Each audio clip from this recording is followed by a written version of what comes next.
آمار جنایت‌هایی که ظرف 10 روز گذشته در استان آراکان میانمار بر علیه مسلمانان صورت گرفته است.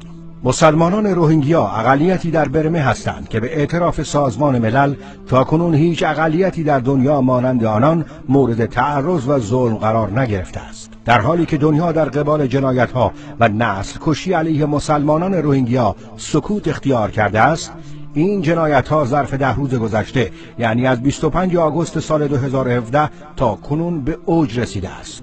تمام تواقیت دنیا نسبت به آنچه بر این مسلمانان بی‌دفاع می‌گذرد بی‌تفاوتند.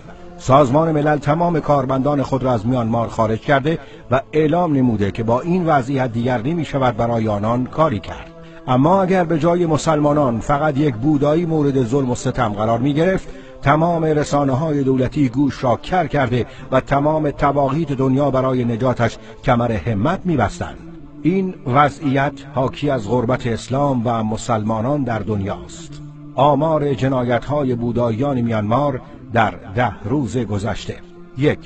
6334 مسلمان توسط بوداییان کشته و به شهادت رسیدند. 2. 8349 مسلمان با شلیک گلوله نیروی نظامی برمه مجروح شدند. 3. حدود 500 زن مسلمان مورد تجاوز قرار گرفتند. 4. 103 روستای مسلمان نشین سوزانده شده. 5. 23250 منزل مسکونی مسلمانان به آتش کشیده شده. 6. 250 مسجد توسط نیروی نظامی میانمار ویران شده است. 7.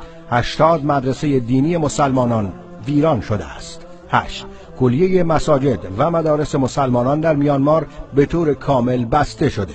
9. 33500 مسلمان بی خانمان شدند. 10.